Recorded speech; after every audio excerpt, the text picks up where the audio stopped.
मेरा विनम्र निवेदन है आदरणीय संबित जी से आपको संबोधित करें। धन्यवाद संजय जी और हमारे सभी मित्र जो आज यहाँ उपस्थित है इस प्रेस वार्ता में, सभी को बहुत बहुत अभिनंदन एवं धन्यवाद। यह प्रेस कॉन्फ्रेंस आज एक गर्व से भर देने वाला क्षण है, क्योंकि यह कोई साधारण प्रेस कॉन्फ्रेंस नहीं है।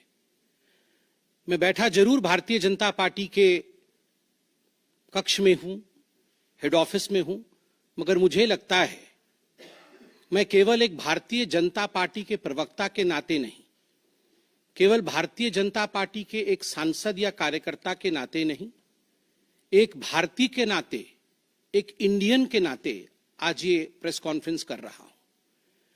क्योंकि जिस प्रकार का टेरर डेमोलिशन, जिस प्रकार आतंकवाद का खात्मा बीते कुछ दिनों में हमने भारतवर्ष में देखा है, भारतवर्ष ने जिस प्रकार से पाकिस्तान में आतंकी अड्डों को ऑपरेशन सिंदूर के माध्यम से समाप्त किया है, वह अपने आप में पूरे विश्व में एक संदेश भेजता है, एक निर्णायक संदेश।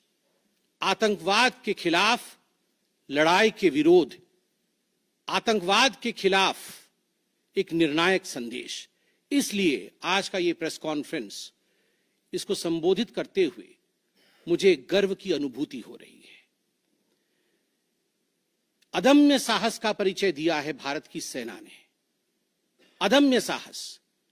आज भारतीय जनता पार्टी और हम सभी कार्यकर्ता, आज सारा भारत धन्यवाद करता है भारत की आर्मी का, भारत की सेना का, भारत की एयरफोर्स का, भारत की नेवी का और उन तमाम जाबाज सेनानियों का जिनके कारण आज ऑपरेशन सिंदूर सफल हुआ है। अगर सही मायने में देखा जाए तो ऑपरेशन सिंदूर और उसके विषय में पूरा हिंदुस्तान आज जानता है, क्योंकि कई प्रेस कॉन्फ्रेंसेस हुए। कल भी तीनों डीजीएमओ ने मिलकर के देश को संबोधित किया और तमाम तथ्य जो देश जानना चाहता था उसे उन्होंने हमारे समक्ष रखा। मगर मुझे लगता है कि एक आम नागरिक के भाषा में, बहुत साधारण भाषा में आज मैं आपको बताना चाहूंगा कि ये जो ऑपरेशन सिंदूर हुआ है, किस प्रकार से इससे हिंदुस्तान आतंकवाद के खिलाफ लड़ने में एक निर्णायक भूमिका हिंदुस्तान ने अदा किया है। आप सभी जानते हैं 22 तारीख का वो दिन, that unfortunate day on 22nd of April, जब पहलगाम में 26 लोगों का नृशंस हत्या कर दिया गया था आतंकवादियों द्वारा। वह आतंकवादी जो पाकिस्तान से आए थे, वह आतंकवादी जो पाकिस्तान द्वारा प्रशिक्षित किए गए थे, आतंकवादियों द्वारा प्रशिक्षित किए गए थे। उनमें 25 भारतीय थे और एक नेपाली नागरिक था। प्रधानमंत्री श्री नरेंद्र मोदी उस समय विदेश दौरे में थे, सऊदी अरब में थे। प्रधानमंत्री नरेंद्र मोदी तुरंत भारत लौट के आते हैं और उन्होंने जनता की बात को सुना। जनता ने उस समय एक मांग रखी कि आतंकवाद के ऊपर हमला हो, हमें बदला लेना है पहलगाम के इस आतंकवादी हमले का। प्रधानमंत्री ने बिहार की भूमि से ऐलान किया और यह वादा किया कि मैं वादा करता हूं कि जो आपकी इच्छा है कि आतंकवाद के खिलाफ हमला होगा, हम पहलगाम के इस आतंकवादी हमले का बदला लेंगे। We will avenge the death of 26 people. प्रधानमंत्री ने कहा यह जो बदला होगा यह आतंकवादियों के कल्पना से बाहर का बदला होगा, और जो बदला हुआ वो आतंकवादियों के कल्पना के बाहर का बदला था। प्रधानमंत्री जी ने कहा कि हम घुस के मारेंगे और मिट्टी में मिलाएंगे आतंकवादी के ठिकानों को, और आतंकवादियों के ठिकानों को प्रधानमंत्री नरेंद्र मोदी जी के निर्णय ने और हमारे सेना के अदम्य साहस ने मिट्टी में मिलाने का काम किया। यह वादा प्रधानमंत्री नरेंद्र मोदी जी का था। 22 तारीख से 7 मई तक लगभग ये 14 दिन आप सभी ने देखा पूरे भारतवर्ष में एक प्रकार से एक माहौल टेंशन का था, प्रेशर का था कि तुरंत निर्णय किया जाए, तुरंत एक्शन में आया जाए।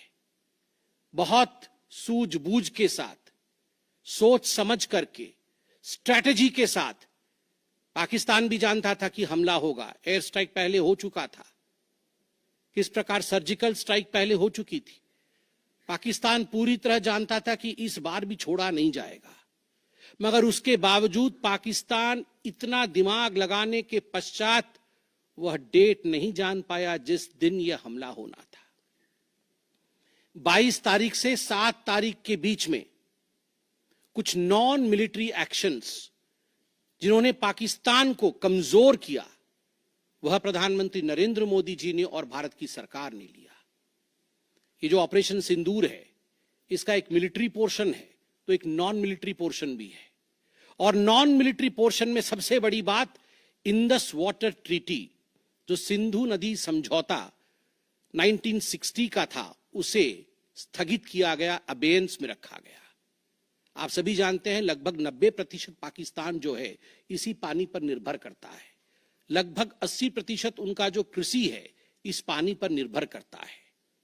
इस पानी को यदि रोक दिया जाए तो पाकिस्तान की 1/4 जीडीपी गिर जाती है। इस पाकिस्तान को अगर इस पानी से वंचित रखा जाए तो पाकिस्तान के हालात वैसे होंगे कि उनकी जीडीपी लुढ़केगी, कृषि लुढ़केगा। केवल कृषि और जीडीपी नहीं, उनके पावर कट्स होंगे और इस प्रकार का माहौल पाकिस्तान में पैदा होगा कि पाकिस्तान एक फ्रजाइल स्टेट के रूप में, अभी भी फ्रजाइल है, और फ्रजाइल स्टेट के रूप में वो सामने आएगा। झेलम और चनाब अब संपूर्ण रूप से भारत सरकार के अधिकार में है, अधिकार क्षेत्र में है। और जिस प्रकार से यहां हम बांध बनाने की और रिवर को आगे बढ़ाने की बात कर रहे हैं, नए रिजर्वॉयर, इरिगेशन और हाइड्रो पावर से जम्मू कश्मीर, लद्दाख, पंजाब एवं हरियाणा, इन राज्यों को बहुत फायदा मिलने वाला है।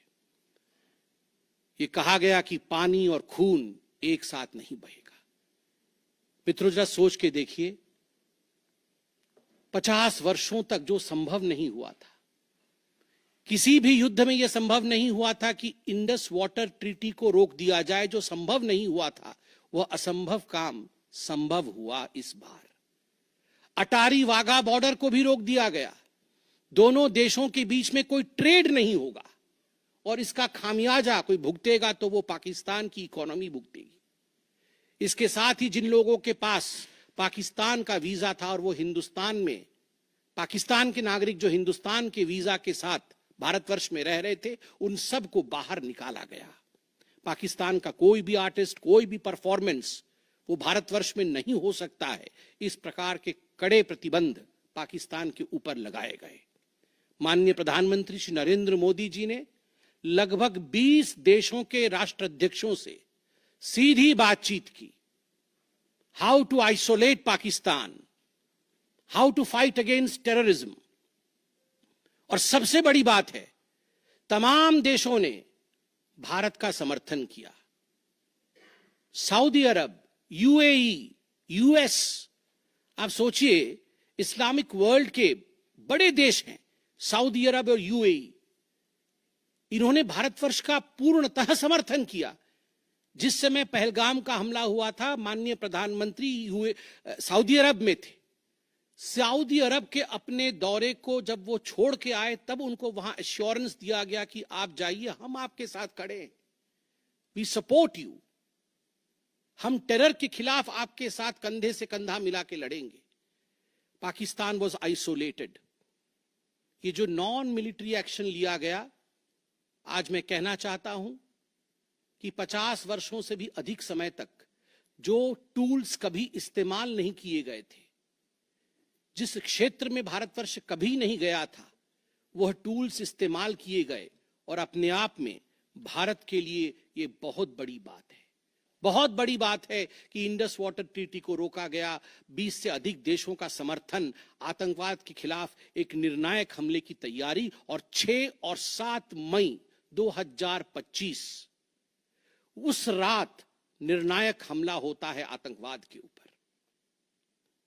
सभी जानते हैं कि 9 आतंकवादी ठिकाने जो पीओजेके में थे और पाकिस्तान में थे, उन्हें ध्वस्त किया गया। यह ऑपरेशन सिंदूर एक बहुत बड़ा दायरा तय करता है। इसने पूरे विश्व को दिखाया कि भारतवर्ष क्या कर सकता है। ऑपरेशन सिंदूर ने दिखाया कि केवल एलओसी नहीं, इंटरनेशनल बॉर्डर के पार जाके भी भारत पाकिस्तान के अंदर किसी भी टारगेट को प्रिसाइसली उस पर हमला कर सकता है और आतंकवाद के खौफ को समाप्त कर सकता है। इस पूरे ऑपरेशन का लक्ष्य क्या था, इसे समझने की आवश्यकता है। लक्ष्य क्या था? क्या हमने लक्ष्य की पूर्ति की? What was the aim of Operation Sindoor? Did we achieve what we aimed for? क्या लक्ष्य था? नंबर 1 लक्ष्य था आतंकवादी ठिकाने जो दूर दराज इलाके में है पाकिस्तान में, जहां आज तक कोई नहीं पहुंच पाया, जहां आज तक पाकिस्तान के आतंकवादियों को लगता था कि वो सुरक्षित हैं, वहां तक पहुंचना यह लक्ष्य था। दूसरा लक्ष्य था आतंकवादियों को ढेर करना, मार देना। तीसरा लक्ष्य था इन टारगेटों को जमींदोज करना, उन्हें मिट्टी से मिला देना। चौथा लक्ष्य था इस पूरे काम को करते हुए कोई भी सिविलियन, उसके ऊपर किसी प्रकार से कोई इंजुरी नहीं होना। और अंतिम लक्ष्य था किसी प्रकार के मिलिट्री, जो पाकिस्तान का मिलिट्री या सैन्य बेस हो, उसके ऊपर हमला नहीं करना। अर्थात यह लड़ाई आतंकवाद के खिलाफ थी। यह लक्ष्य था ऑपरेशन सिंदूर का। This was a fight against terrorism and terrorists. क्या हम लक्ष्य को पा पाए? आप देखिए, जब यह हमला हुआ तो 9 ठिकाने ध्वस्त हुए, उनमें 5 पीओजेके में थे, पाक ऑक्यूपाइड जम्मू कश्मीर में, और 4 पाकिस्तान में थे। सबसे बड़ी बात है, पहली बार पंजाब प्रोविंस, जो कि पाकिस्तान का एक बहुत स्ट्रेटेजिक लोकेशन है, पंजाब प्रोविंस उनका हृदय है पाकिस्तान का, उसके अंदर भारतवर्ष घुस करके आतंकवादियों का सफाया करता है। यह अपने आप में छोटी बात नहीं है। This is a big achievement as far as Operation Sindoor is concerned. Lashkar-e-Taiba, Jaish-e-Mohammed, Hizbul Mujahideen, इनके ठिकाने ध्वस्त होते हैं। और मैं यहां वो नाम पढ़ना चाहूंगा। ये जो 9 नाम है, 9 आतंकवादी ठिकाने, मैं आज देश से अपील करना चाहूंगा, तमाम भारतीयों से अपील करना चाहूंगा कि ये नाम हमें स्मरण करना है।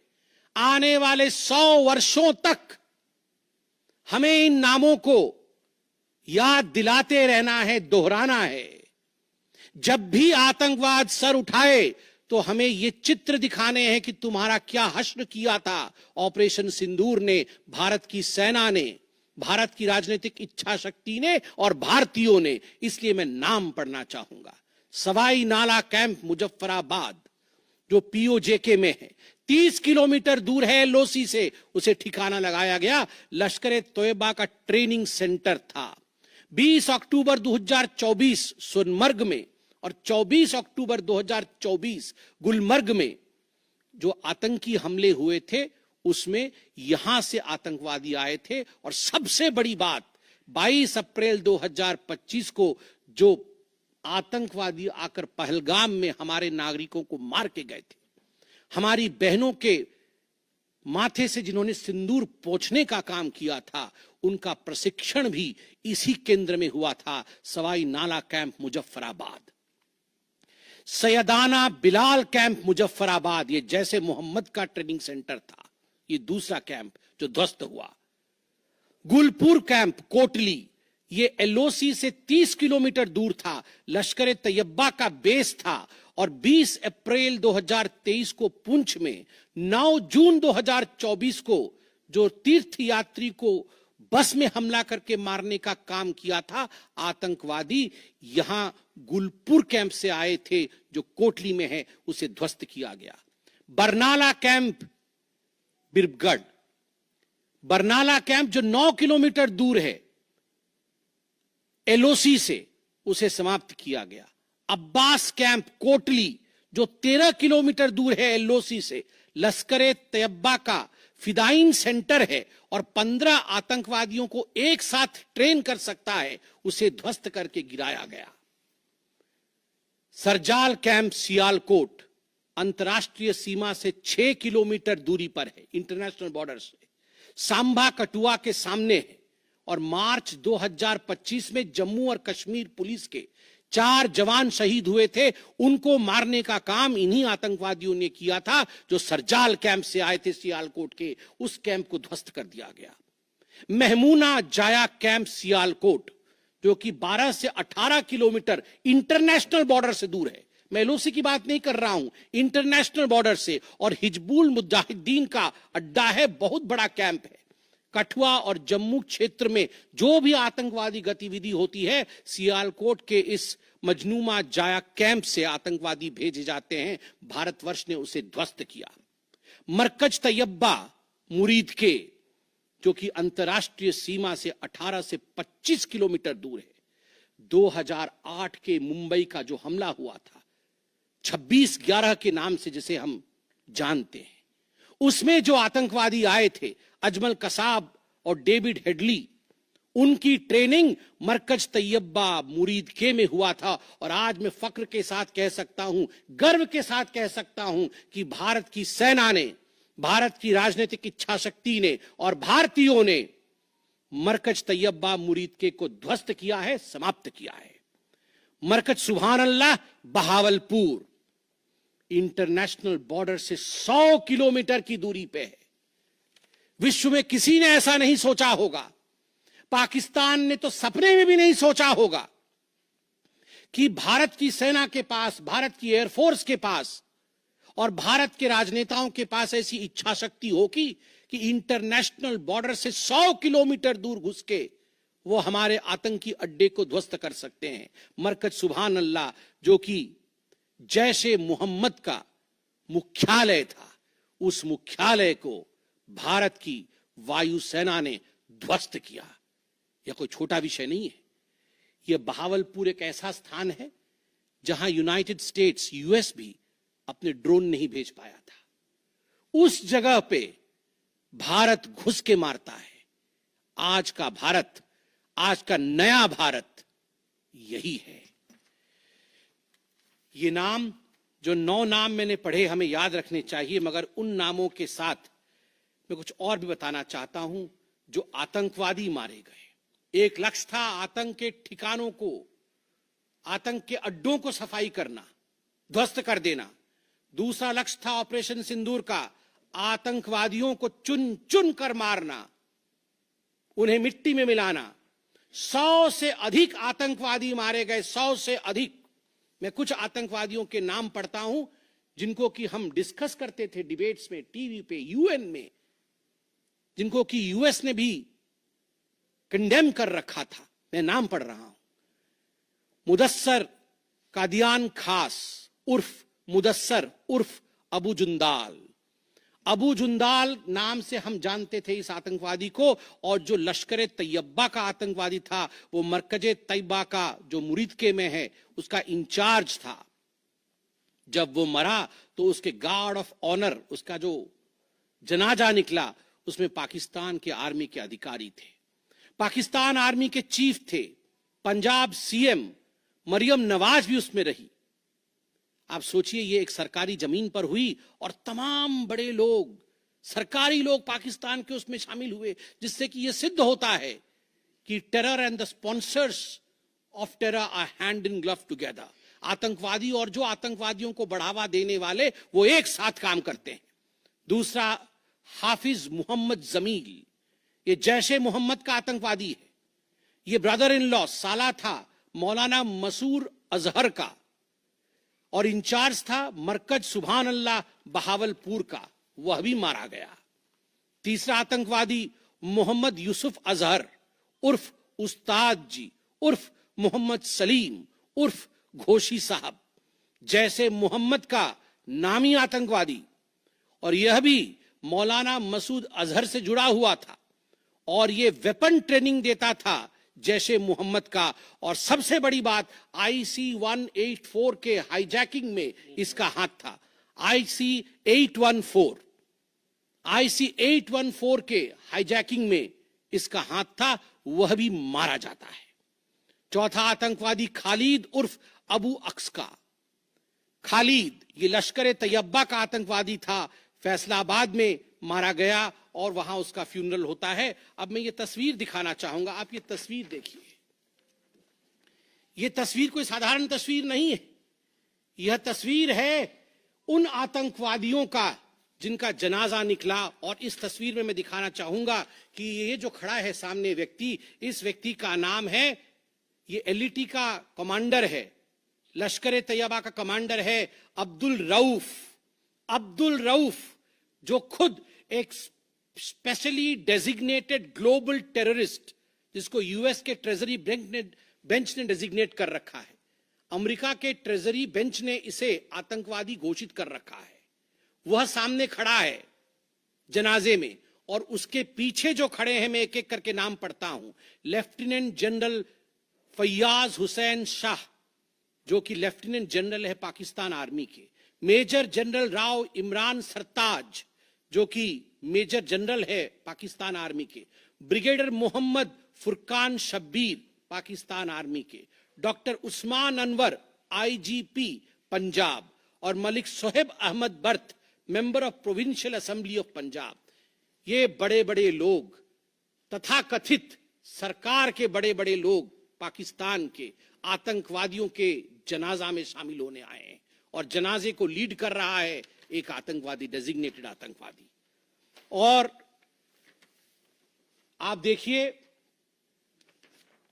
ये बिफोर और आफ्टर, ये जितने भी मैंने आपको अभी आतंकवादी ठिकानों का नाम बताया, किस प्रकार उनकी परिस्थिति थी और क्या उनकी परिस्थिति हुई, यह इस तस्वीर से हम देख सकते हैं। तो उद्देश्य मैं बता रहा था, ऑपरेशन सिंदूर का उद्देश्य बहुत स्पष्ट था।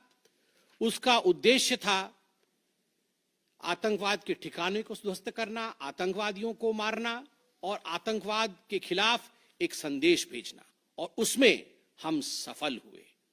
पहली बार एक बात पूरे विश्व ने देखा कि पाकिस्तान का हर इंच भारत के पहुंच के अंदर है। कोई कोना पाकिस्तान का ऐसा नहीं है जो भारत के पहुंच से बाहर हो। और आप सोच के देखिए, पाकिस्तान का एयर डिफेंस सिस्टम फेल हो जाता है।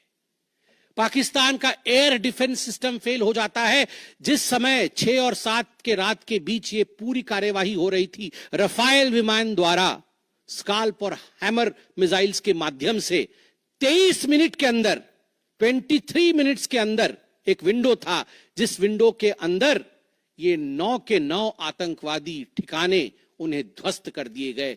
23 मिनट में पूरा विश्व ने देखा कि भारत क्या कर सकता है।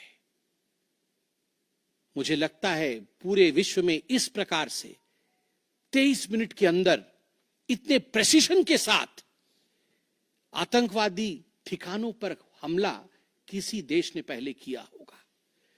और जब यह पूरा एक्सरसाइज समाप्त हुआ, उसके बाद जब हमारे MEA ने, हमारी आर्मी ने प्रेस कॉन्फ्रेंस किया, तो उसमें कुछ 4 शब्द बहुत महत्वपूर्ण थे। वो 4 शब्द हैं controlled, precise, measured, non escalatory. हमने ये जो 9 अड्डे ध्वस्त किए वो कंट्रोल्ड तरीके से ध्वस्त किए। प्रिसाइज, कोई सिविलियन अड्डा या कोई मिलिट्री टारगेट नहीं था, प्रिसाइज टारगेट था, आतंकवादी ठिकाने, उनको ध्वस्त कर दिए। मेजर्ड, जितना ध्वस्त करना था उतना ध्वस्त किया, उसके अगल बगल के किसी स्ट्रक्चर को ध्वस्त नहीं किया। जहां आतंकवादी थे उनके ठिकाने में घुस के उनको मार के निकले। और नॉन एस्केलेटरी मतलब युद्ध को बढ़ाने वाला नहीं, नॉन एस्केलेटरी, क्योंकि the primary escalation was Pahalgam. जो मूल एस्केलेशन था वो 22 अप्रैल को पहलगाम में पाकिस्तान ने किया था। हमने रिएक्ट किया नॉन एस्केलेटरी। ये 4 शब्द अपने आप को परिभाषित करते हैं कि ऑपरेशन सिंदूर का लक्ष्य क्या था। ऑपरेशन सिंदूर का जो लक्ष्य था, ऑपरेशन सिंदूर ने उसे 100% पूर्ण किया, 100% पूर्ण किया। इसलिए आज हिंदुस्तान, भारतवर्ष गर्व के साथ कह सकता है कि ऑपरेशन सिंदूर एक ऐसा ऑपरेशन था जो 100% सक्सेसफुल था, और जितने हमारे जाबाज पायलट्स गए थे राफेल के साथ, उतने लौट के आए और आतंकवादी ठिकानों को ध्वस्त करके आए, और किसी सिविलियन को नहीं मारा, किसी मिलिट्री बेस को नहीं मारा। मगर दुखद है, जैसा कि पाकिस्तान से एक्सपेक्टेड है, पाकिस्तान उसके पश्चात रिटेलिएशन करता है, पाकिस्तान अपने ड्रोन्स इत्यादि भेजता है, मगर भारत की सिस्टम ने पाकिस्तान के इन ड्रोन्स को, इन मिसाइल्स को हवा में ही समाप्त कर दिया। और सबसे बड़ी बात है, एयर डिफेंस सिस्टम लाहौर का 7 और 9 तारीख के बीच लाहौर के एयर डिफेंस सिस्टम को समाप्त करने का काम हिंदुस्तान ने किया।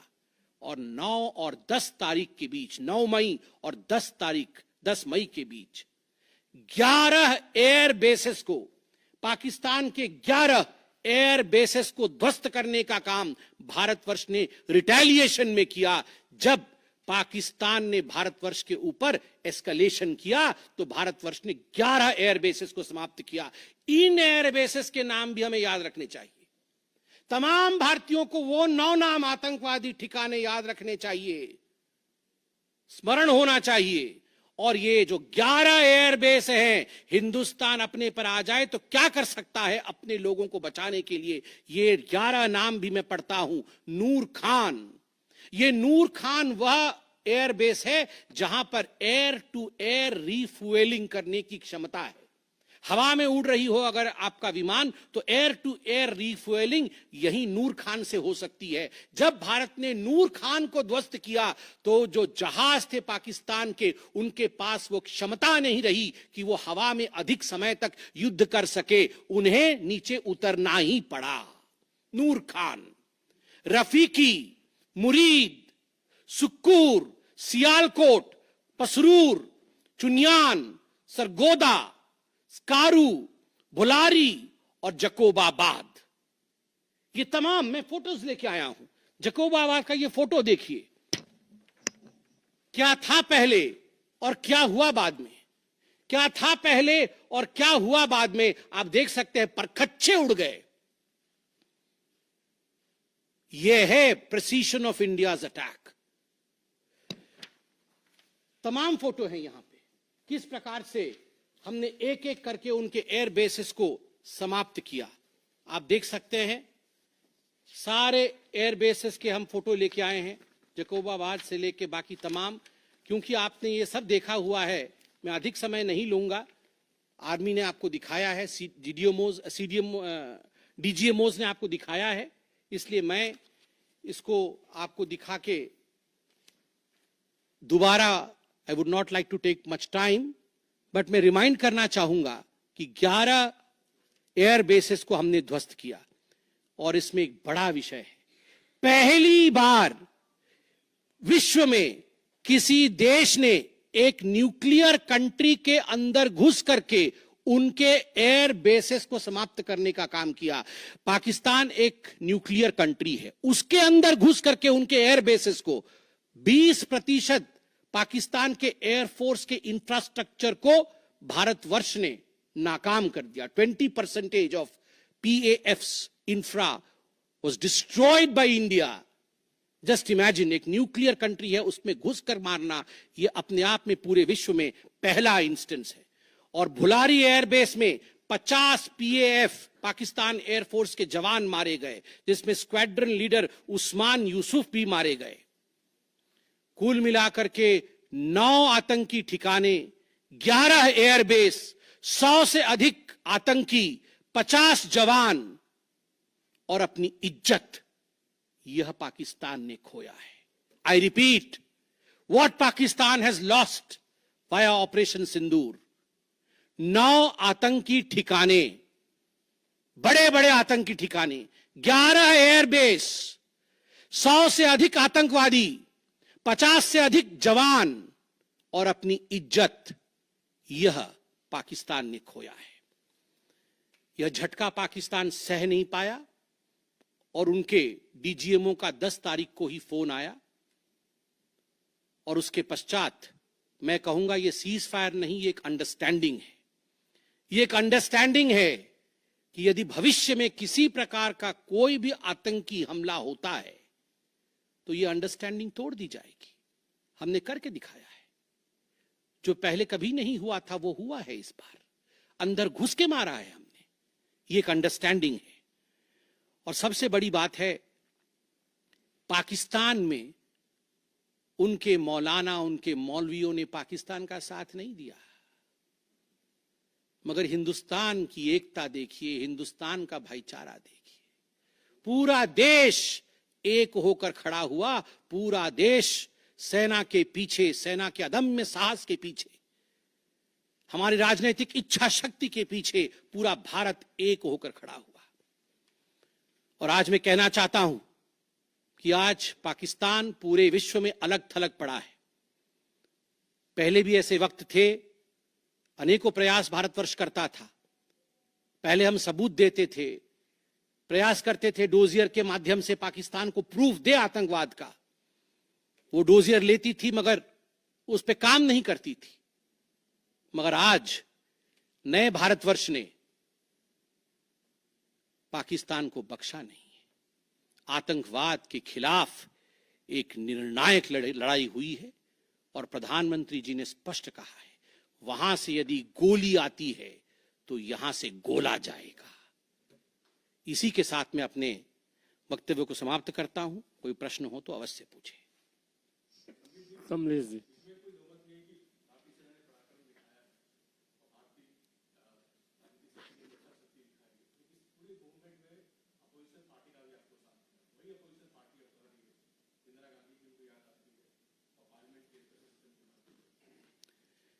देखिए, मुझे लगता है आज का दिन पूरे भारत का दिन है। मैं ऐसा नहीं कहूंगा कि आज मैं भारतीय जनता पार्टी के प्रवक्ता के नाते कह रहा हूं। मैंने शुरू में ही कहा था, आज मैं भारतवर्ष के एक साधारण नागरिक के रूप में जो अदम्य साहस हमारे सेना ने दिखाया है उसका विवरण किया। पाकिस्तान ने क्या खोया है और हिंदुस्तान ने क्या पाया है वो मैंने आपको दिखाया है। इसमें तमाम पॉलिटिकल पार्टी ने एकजुटता दिखाई। यह भी अपने आप में एक बहुत बड़ी अचीवमेंट है, बहुत बड़ी बात है। और आज मैं नहीं चाहता हूं मैं किसी की आलोचना करूं। और मैंने कहा कि विगत दिनों में वह भी एक प्रयास था जहां हम प्रूफ देने की कोशिश करते थे, हम डोजियर इत्यादि देते थे। हम 26/11 भी हुआ था, उस समय भी हमने प्रयास किया था कि हम पाकिस्तान को समझाएं कि देखो तुम्हारे आतंकी आके क्या कर रहे हैं हमारे देश में। मगर पाकिस्तान मानता नहीं था। पाकिस्तान को लगता था कि they can take India for granted. मगर अब परिस्थिति बदले हुए है। अब कोई हिम्मत नहीं कर सकता है इंडिया के ऊपर आंख उठा के देखने का। आमोद राय।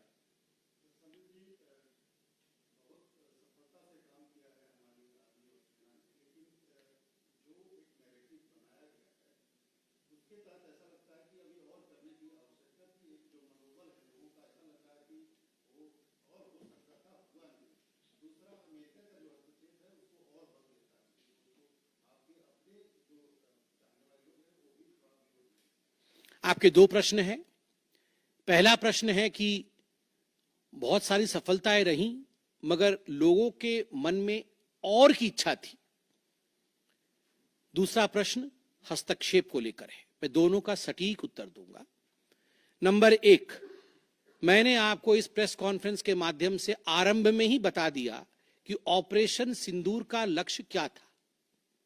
ऑपरेशन सिंदूर के जो लक्ष्य थे, जो लक्ष्य परिलक्षित थे, वो प्रधानमंत्री जी ने डे 1 को ही बता दिया था। आतंकवाद के ऊपर हमला, कल्पना से परे सजा आतंकवादियों को, चुन चुनकर मारना और उनके अड्डों को ध्वस्त करना।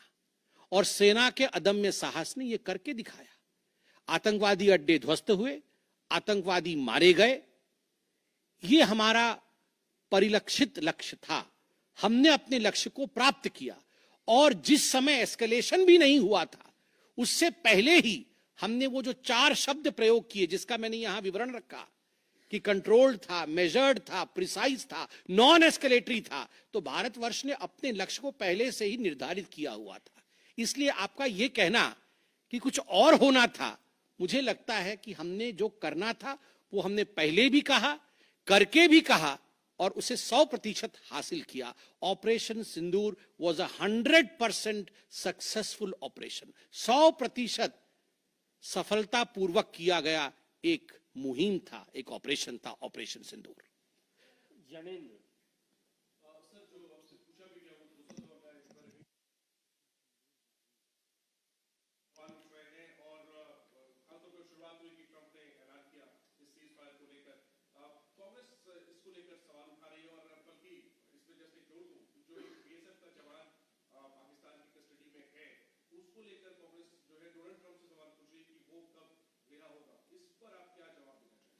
देखिए, पहली बात तो है जहां तक मध्यस्थता इत्यादि का विषय है, मैंने बहुत स्पष्ट रूप से कहा अभी, जितना मेरे डोमेन में नॉलेज है, और डीजीएमओज ने अपने प्रेस कॉन्फ्रेंस में एक बार नहीं कई बार कहा कि फोन हमारे डीजीएमओ को पाकिस्तान के डीजीएमओ का आया था।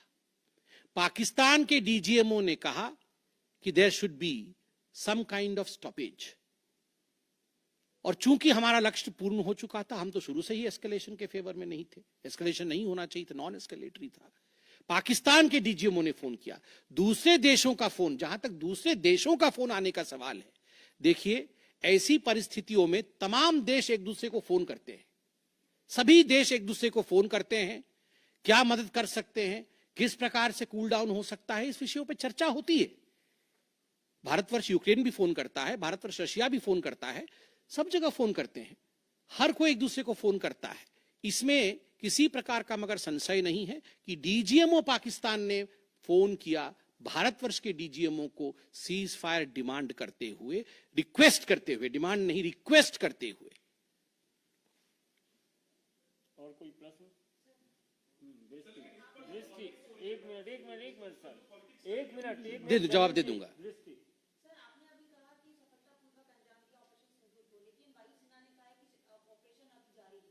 बिल्कुल, ऑपरेशन अभी जारी है, और मैंने कहा, माननीय प्रधानमंत्री जी ने स्वयं कहा है, गोली आएगी तो गोला जाएगा। तो अगर गोली आएगी तो गोला जाएगा, तो इसलिए ऑपरेशन सिंदूर समाप्त नहीं हुआ है। इंतजार कि अगर आंख उठाया तो उसका जवाब दिया जाएगा। देखिए, ये आपको क्या लगता है, इन प्रश्नों का जवाब कि जंग के लिए हमारी क्या तैयारी है, इसका जवाब प्रवक्ता देंगे। इसका जवाब तो जहां उचित फोरम में होना चाहिए वो देंगे।